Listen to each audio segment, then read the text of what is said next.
صل علی رسول الکریم اما بعد اعوذ باللہ من الشیطان الرجیم بسم اللہ الرحمن الرحیم۔ ابھی ماشاءاللہ قربانی آنے والی ہے، تو اکثر حضرات جن پر قربانی واجب ہے وہ قربانی کریں گے،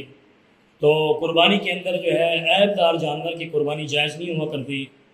جانور عیب دار ہے، اگرچہ آپ نے لاکھوں روپیہ خرچ کر لیا ہے، کروڑوں روپیہ خرچ کر لیا ہے، لیکن اگر شریعت کے مزاج کے مطابق نہیں ہے، شریعت کی شرائط پر پورا نہیں اترتا، چاہے وہ کروڑوں کا کیوں نہ ہو، تو اس کی قربانی کرنا جائز نہیں ہے۔ تو ہمیں چاہیے کہ ہم جو ہے اسے یعنی جانور خریدنے سے پہلے ان شرائط کو ذہن میں رکھ لیں کہ اگر یہ شرائط یعنی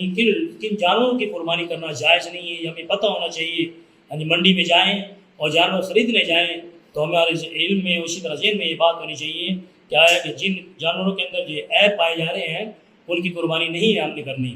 تو سب سے پہلا ایسا مجنون جانور، یعنی مجنون جانور ہے جو جنون کی وجہ سے چارہ بھی نہ کھا سکتا ہو، دیوانہ جانور ہے،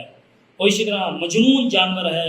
ایسا جانور جو ہے یہ عیب دار کہلاتا ہے، اس کی قربانی کرنا جائز نہیں ہے۔ اسی طرح ایسا جانور جس کو خارش ہو چکی ہے، بہت زیادہ خارش ہو، خارش کی وجہ سے دبلا پتلا ہو گیا اور اسی طرح کمزور ہو گیا ہو، تو ایسے جانور کی قربانی کرنا بھی جائز نہیں ہے۔ اور نابینا جانور، جو جانور دیکھ نہ سکتا ہو، جس کو نظر نہ آتا ہو، تو یہ نابینا ہونا یہ بھی ایک عیب ہے، نہ دیکھنا یہ بھی ایک عیب ہے، ایسے جانور کی قربانی کرنا جائز نہیں ہے۔ اور اسی طرح ایسا کمزور جانور جو بالکل لاغر ہو چکا ہو، جو قربان گاہ تک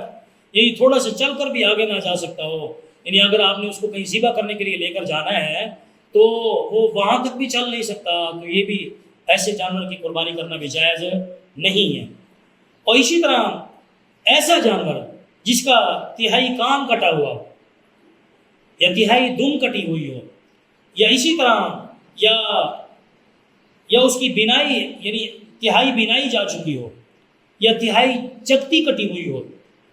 تو اسی طرح جو ہے یا تہائی سے زیادہ یعنی دم کٹی ہے، یا اسی طرح جو ہے کیا کہتے ہیں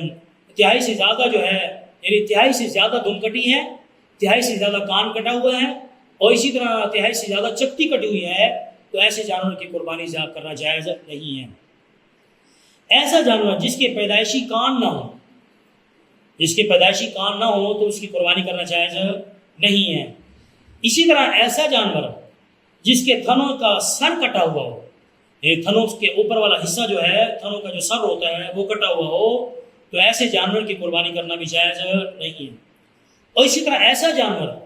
جس کے تھن خشک ہو گئے ہوں، ہاں جی تھن خشک ہو گئے ہیں، یعنی ان میں دودھ نہیں آتا بالکل،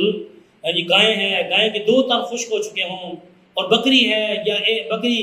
کا 1 تھن خشک ہو جائے تو قربانی کرنا درست نہیں۔ گائے ہیں تو 2 تھن خشک ہو چکے ہوں، اور اگر بکری ہے تو اگر اس میں 1 تھن خشک ہو چکا ہے تو ایسے جانور کی قربانی کرنا بھی جائز نہیں ہے۔ اسی طرح ایسا جانور جس کی ناک کٹی ہوئی ہو، یعنی ناک کٹی ہوئی ہو، اس کی قربانی کرنا بھی جائز نہیں ہے۔ تو ہمیں چاہیے ان عیوب سے بچیں، یعنی عیب دار جانور نہ ہو، خریدتے وقت ان جو ہے جو شرائط یعنی جو عیب ذکر کیے ہیں، جو شرائط ذکر کیے ہیں، ان کا ہمیں خیال کرنا چاہیے۔ اللہ تعالیٰ مجھے اور آپ کو عمل کرنے کی توفیق عطا فرمائے۔